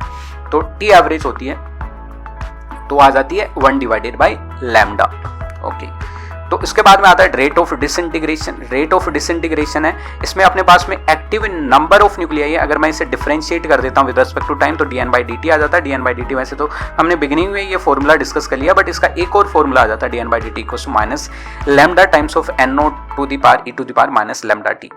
अब यहाँ पे यूनिट क्या होती है? तो एक तो ऐसा यूनिट है DPS, डिसइंटीग्रेशन पर सेकेंड, और दूसरा है रुदरफोर्ड। एक रुदरफोर्ड हो गया 10⁶ DPS, एक होता है अपने पास में क्यूरी, एक क्यूरी होता है 3.7 टाइम्स ऑफ 10⁻10 DPS। ठीक है, चलो अब इसके टॉपिक के ऊपर, ये लास्ट टॉपिक है चैप्टर का, nuclear fission and fusion. Okay, चलो बहुत टाइम लग गया इसे कवर करने में। ठीक है, इसके अलावा भी मैंने जितने भी चैप्टर हैं उसके रिवीजन वीडियोस बनाए हैं, तो थोड़ा सा रिवीजन वीडियोस हैं वो आप इवन अगर आप रिवाइज कर रहे हैं वैसे ही आप देख सकते हैं, नोट्स वोट्स नहीं बना रहे हैं तो भी चलेगा। साथ में अगर इसके नोट्स वगैरह लेने होंगे तो आप मेरे को व्हाट्सअप चैनल है वहाँ पे ज्वाइन कर लेना, वहाँ पे मैं डाल दूंगा। और इसके अलावा आपको इस कोर्स की पूरी डिटेल्स वगैरह, जितने भी रिवीजन वीडियोस वगैरह हैं, इसके अलावा प्रैक्टिस टेस्ट वगैरह भी लेना है तो वो मेरी वेबसाइट पे आप ले सकते हैं। ठीक है, चलो लास्ट टॉपिक पे चलते हैं, nuclear fission and fusion. Nuclear fission and fusion क्या होता है? तो फिजन एंड फ्यूजन को हम पहले डिस्कस किए हैं। अगर मैं स्टेबिलिटी ग्राफ देखता हूँ, ये वाला ग्राफ, इस ग्राफ में मैंने देखा कि भाई अपने पास में मोस्ट स्टेबल कौन है? मोस्ट स्टेबल है 26Fe56। ठीक है, ये अपने पास में आयरन है, ये मोस्ट स्टेबल है। क्यों? क्योंकि इसकी बाइंडिंग एनर्जी सबसे ज़्यादा है। अब जो कम बाइंडिंग एनर्जी वाले हैं ये बेचारे क्या करेंगे? आपस में कंबाइन होके ऊपर वाला बनाएंगे। ठीक है, और जो इधर वाले हैं इनकी भी बाइंडिंग एनर्जी कम है बट ये हैवी हैं, तो क्या करेंगे? ये ब्रेक होके बनाएंगे and this is called as fission और this is called as the fusion. ठीक है, इसी के बारे में बात करने वाले हैं। यहाँ पे कुछ चीज़ें याद रखने वाली होंगी क्योंकि ज़्यादातर चीज़ें इन्फॉर्मेशन एंड रिएक्शन है वो याद ही रखने वाला है यहाँ पे। तो फिजन है, फिजन में उसमें जो भी हैवी एटम होता है वो स्प्लिट होता है, जैसे अपने पास में यूरेनियम हो गया, प्लूटोनियम हो गया, इस तरीके से हैं ये स्प्लिट होते हैं।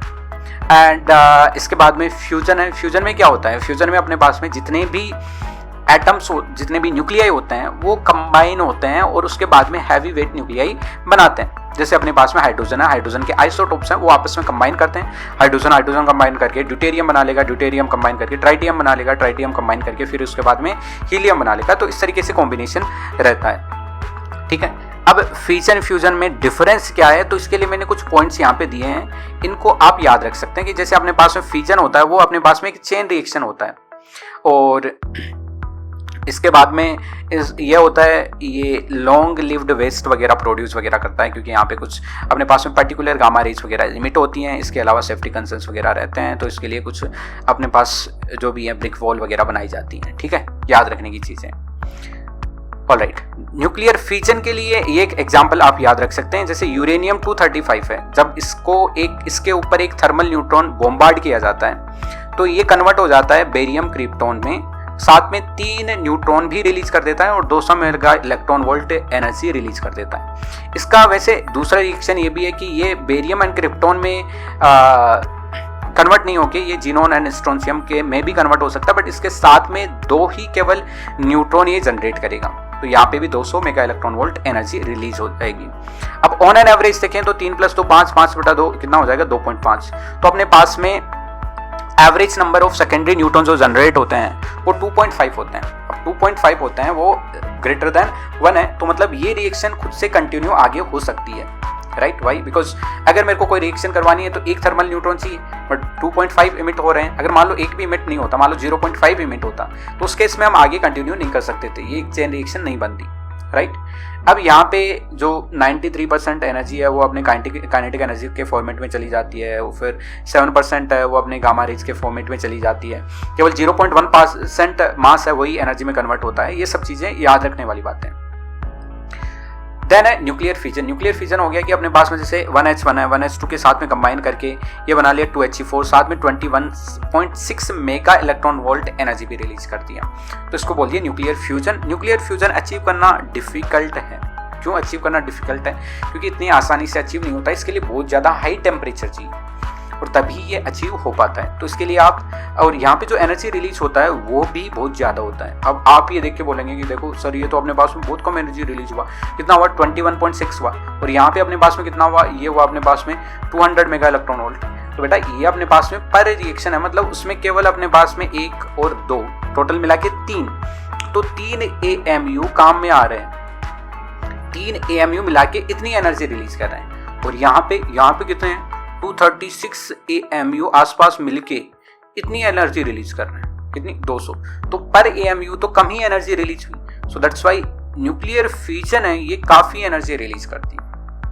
Alright, so this is all about this chapter. अगर आपने मॉडर्न फिजिक्स के बाकी चैप्टर रिवाइज नहीं किए हैं तो उनके वीडियोस हैं वो नीचे मैं कमेंट सेक्शन में डाल दूंगा, वो भी आप रिवाइज कर लेना। और इसके अलावा अपकमिंग वीडियोस में हम सेमीकंडक्टर रिवाइज करेंगे, सेमीकंडक्टर के भी नोट्स वगैरह बनाए हुए हैं बहुत अच्छे से, तो वहाँ पे हम रिवाइज करेंगे बहुत अच्छे से, पूरे सब चीज़ों को रिवाइज करेंगे, कॉन्सेप्ट का भी रिविजन करेंगे। इसके अलावा जो भी बनने वाले क्वेश्चंस वगैरह हैं वो भी डिस्कस करेंगे, एंड लास्ट में इंपॉर्टेंट गेट्स वगैरह रहते हैं वो भी डिस्कस करेंगे। यहाँ से आपको हर टॉपिक के वीडियोस वगैरह मिल जाएंगे, और अपने जो बाकी सब्जेक्ट्स हैं केमिस्ट्री एंड मैथमेटिक्स, इसके ऊपर भी जल्दी से आपको वीडियोस मिलने वाले हैं। So stay tuned and do share this video with your friends, and if you liked it then do subscribe and like this video. And जो भी आपके सजेशंस हैं, फीडबैक हैं, वो आप कमेंट में दे सकते हैं। Thank you.